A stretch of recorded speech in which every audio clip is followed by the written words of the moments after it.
اور میں آپ کو یہ بتا دوں، اللہ وجہ بصیرت، یہ سارے اس طرح کی حدیثیں محدثین نے لکھی ان کا منہ بند کرنے کے لیے کہ پہلے لکھو پھر دسو کہ جعلی روایتیں. باقی میرے کہنے میں تو نہیں لکھی کوئی، میں نے تو نہیں ان کو ابھارا کہ آپ حنفیوں کے ساتھ دشمنی کریں اور ساتھ لکھنے کے ضعیف ہے. وہ کہتے ہیں ہماری بھی ہیں جی، آپ کی ہیں، بڑے اہتمام سے محدثین نے لکھی ہیں. بغیر رفع الیدین والی حدیث بھی امام ترمذی نے لکھنے سے پہلے ہی 256 نمبر حدیث رفع الیدین کی لکھ کے عبداللہ ابن مبارک جو امام حنیفہ کے شاگرد خاص ہیں ان کا فتویٰ لکھا ہے، اور وہ کسی سند پہ نہیں ہے جو کراچی کا مفتی دھوکہ دیتا ہے کہ سند کی بات ہے. انہوں نے جنرل لکھا ہے کہ جو بھی رفع الیدین کرتا ہے اس کی حدیث عبداللہ ابن عمر والی ثابت ہے رکوع میں جاتے وقت اور رکوع سے اٹھتے وقت، اور جو رفع الیدین نہیں کرتا اس کی ابن مسعود کی حدیث ثابت ہی نہیں. انہوں نے اس حدیث کے متن کے اوپر بات کر دی، سند پہ نہیں.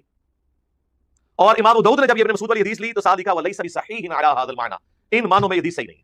چھوڑ کے لکھتے رہے اور پھر اوپر کمنٹس کرتے ہیں کہ یہ ثابت ہی نہیں. اور مرزا جرمی کیا کہہ رہا؟ کہتا ہے یہ وہ اماموں نے روایتیں اس لیے ذکر کر دی ہیں تاکہ بتا دیا جائے کہ یہ جعلی روایتیں ہیں، یہ جعلی روایتیں ہیں. یعنی امام ترمذی کے بارے میں بہتان اس نے باندھا ہے کہ امام ترمذی نے عبداللہ بن مسعود کی حدیث کو بیان کر کے کہا کہ یہ جعلی روایت ہے. لعنت اللہ علی الکاذبین، جھوٹوں پہ خدا کی لعنت ہے.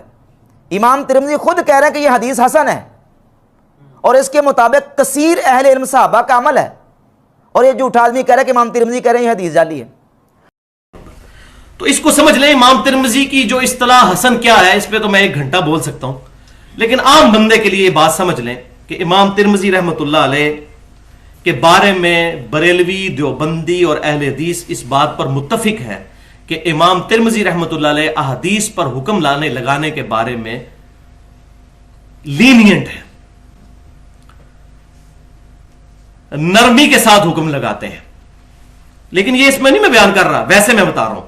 اسی لیے جب ان کے خلاف احادیث آتی ہیں ان کو امام ترمذی حسن کہہ دیں تو احمد بریلوی صاحب بھی کہتے ہیں فتاوی رضویہ میں ترمذی کے حسن سے دھوکہ نہ کھانا. دیوبندی علماء بھی لکھے اپنی کتابوں میں، سرفراز خان صفدر صاحب، ترمذی کے حسن سے دھوکہ نہیں کھانا چاہیے، وہ تو کئی بالکل بے سند باتوں کو بھی حسن کہہ دیتے ہیں. اور وہ کیوں؟ وہ گلے میں پھنس گئی وہ روایت، فاتحہ خلف الامام والی روایت. امام ترمذی رحمۃ اللہ علیہ بالکل صحیح سند سے لے کر آئے، امام ابو داؤد بھی لے کر آئے کہ فجر کی نماز میں ایک صحابی حضور صلی اللہ علیہ وسلم کے پیچھے پیچھے قرات کر رہے تھے. آپ صلی اللہ علیہ وسلم نے ان کو بعد میں پوچھا کہ کس نے قرات کی، تو ایک صحابی نے کہا یا رسول اللہ میں نے. تو آپ صلی اللہ علیہ وسلم نے فرمایا کہ امام کے پیچھے کچھ نہ پڑھا کرو سوائے سورۃ الفاتحہ کے، کیونکہ جو فاتحہ نہیں پڑھتا اس کی نماز ہی نہیں ہوتی. اور فجر کی نماز تھی جاری نماز. لہذا امام مالک رحمۃ اللہ علیہ کا جو قول ہے وہ بھی پھر اس حدیث کی وجہ سے اس پر عمل نہیں رہے گا. ان کی ذات اجتہادی رائے ہے، اللہ تعالیٰ ان کو معاف کرے. ہم تک حدیث الحمدللہ پہنچ گئی. اس حدیث کو امام ترمذی نے کہا حسن، تو اس پہ پھر پنجے جھاڑ کر پڑھ کے نہیں حسن نہیں ہے، اس میں تو محمد بن اسحاق جو ہے وہ تو راوی ٹھیک نہیں ہے. حالانکہ محمد بن اسحاق رحمۃ اللہ علیہ کو 50 کے قریب محدثین نے ان کی توثیق کی ہے. کوئی 2-4 ان کے خلاف بھی تھے، لیکن یہ اصول محدثین ہے، جب جمہور توثیق کر دیں تو وہ بات مانی جاتی ہے. اور پھر اس کے اوپر یہ کہا کہ وہ جو امام ترمذی نے اوپر لکھ دیا ہے عبداللہ بن مبارک رحمۃ اللہ جو امام ابو حنیفہ کے شاگرد ہیں ان کا قول ذکر کر دیا ہے کہ امام عبداللہ بن مبارک کہتے ہیں کہ عبداللہ بن مسعود کی حدیث ثابت نہیں ہے. حالانکہ پہلی بات تو یہ ہے کہ عبداللہ بن مبارک وہ جلیل القدر محدث ہیں جو خود اس حدیث کے راوی ہیں. آپ سننے نسائی اٹھائیں، یہ نسائی ہے، کھولے نسائی، یہ میرے پاس البانی کی تحقیم والی ہے، اس میں 1026 نمبر روایت ہے. اس میں خود عبداللہ بن مبارک کے جو شاگرد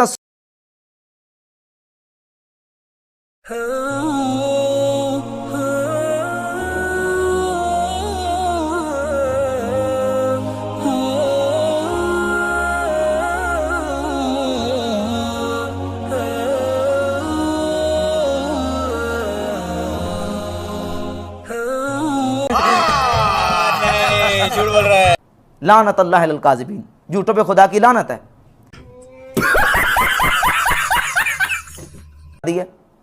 اب یہ چیزیں مرزا کی سمجھ میں کیسے آئیں گی؟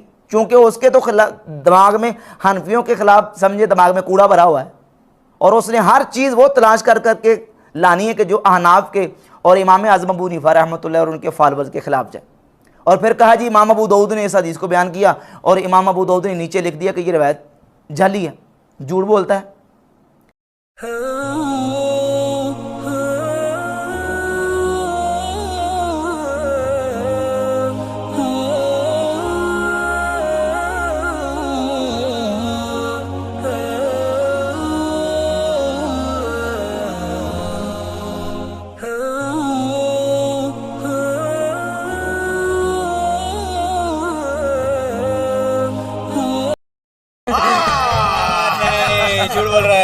لعنت اللہ علی الکاذبین، جھوٹوں پہ خدا کی لعنت ہے۔ امام ابو داؤد کا جو سب سے آخری جو نسخہ سنن ابی داؤد کا، جو ان کے شاگرد لؤلؤی نے لکھا ہے 275 ہجری میں، امام ابو داؤد رحمہ اللہ 275 میں فوت ہوئے ہیں، اور 275 میں ہی ان کے شاگرد لؤلؤی نے ان سے سنن ابی داؤد کا نسخہ لکھا ہے، جس کو نسخہ لؤلؤی کہتے ہیں۔ اس کے اندر بالکل کوئی کسی قسم کے کمنٹس موجود نہیں۔ سنن ابی داؤد کے اندر ایک پورا چیپٹر ہے جس چیپٹر کا نام ہے رفع الیدین نہ کرنے کا بیان۔ مولوی لکھ دیتا ہے اپنی کتابوں میں، کیونکہ اس کو پتا ہے کبھی کسی نے کھول کے یہ پڑھنا ہی نہیں چیپٹر۔ یہ چیپٹر اس غریب نے باندھا کیوں ہے امام ابو داؤد رحمۃ اللہ علیہ نے؟ رفع الیدین نہ کرنے کا بیان، اس میں انٹرنیشنل نمبرنگ کے مطابق 5 احادیث لے کے آئے ہیں، 748 سے لے کر 49، 50، 51، 52 5 حدیثیں امام ابو داؤد لے کے آئے ہیں۔ 748 نمبر حدیث لے کے آئے ہیں سیدنا عبداللہ بن مسعود رضی اللہ تعالیٰ عنہ کی، وہ اکلوتی حدیث کہ نبی صلی اللہ علیہ وسلم کے بارے میں انہوں نے فرمایا کہ آپ صلی اللہ علیہ وسلم صرف نماز کے شروع میں رفع الیدین کرتے تھے، بعد میں نہیں کرتے تھے۔ اور ساتھ امام ابو داؤد نے لکھ دیا وَلَيْسَ بِصَحِيحٍ عَلَى هَذَا الْمَعْنَى وَلَيْسَ بِصَحِيحٍ عَلَى هَذَا اللَّفْظ، ان معنوں میں یہ حدیث صحیح نہیں ہے، ان الفاظ کے ساتھ یہ حدیث صحیح نہیں ہے۔ اب انہوں نے مولویوں نے کیا کیا، اردو ترجمے والی جو تھی ابو داؤد، اس میں سے یہ اس کی عربی بھی نکال دی، اردو بھی نکال دی، لیکن عربی نسخوں میں موجود ہے ان کے اپنے مکتبہ رحمانیہ والوں میں، اور چور لنگوٹی چھوڑ جاتا ہے۔ مشکات شریف میں نکالنا بھول گئے، مشکات والے نے بھی یہ حدیث لکھی ہے اور ساتھ لکھا ہے کہ وقال ابو داؤد لیس بصحیح علی هذا المعنى، مشکات سے نکالنا بھول گئے، چور اپنی لنگوٹی تو چھوڑ جاتا ہے نا۔ تو مشکات شریف ابو داؤد کے بھی 500 سال بعد لکھی گئی، 8 سے تقریباً 700-800 سال پہلے، اس میں بھی یہ الفاظ موجود ہیں، یہ حدیث صحیح نہیں ہے۔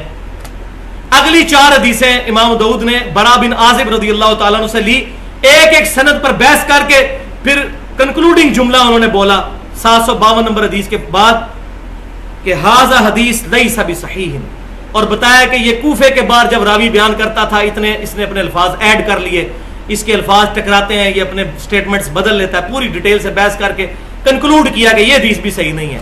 آپ کہتے ہو رفع الیدین نہ کرنے کا بیان، جی پورا چیپٹر ہے، وہ چیپٹر آپ کے خلاف باندھا ہوا ہے، وہ چیپٹر کھول کے تو دیکھیں۔ تو میں کہتا ہوں اللہ تعالیٰ کی کروڑ رحمتیں امام ابو داؤد نے انہوں نے ننگا کر کے رکھ دیا ہے منکرین حدیث کو، اور ضعیف الاسناد احادیث کے پیچھے چلنے والوں پر انہوں نے ایک حجت قائم کر دی ہے۔ الحمدللہ، اللہ تعالیٰ کی کروڑوں رحمتیں ہوں ان پر، الحمدللہ۔ تو نماز محمدی صلی اللہ علیہ وسلم پر پورا میرا ایک ریسرچ پیپر ہے، مکمل نماز محمدی صحیح احادیث کی روشنی میں، اہل سنت پاک.com پر ریسرچ پیپر نمبر 8 رکھا ہوا ہے۔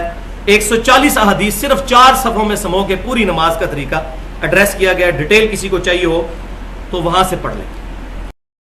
اور یہ میرے پاس کتاب موجود ہے، یہ نماز نبوی صحیح احادیث کی روشنی میں، یہ اس کے بابا جان زبیر الزئی کی تحقیق کے ساتھ یہ کتاب شائع ہوئی ہے۔ اس میں صفحہ نمبر 211 پہ حاشیے میں زبیر الزئی خود مانا ہے کہ سنن ابی داؤد کے بعض نسخوں میں یہ تبصرہ اور کمنٹس مذکور نہیں ہے۔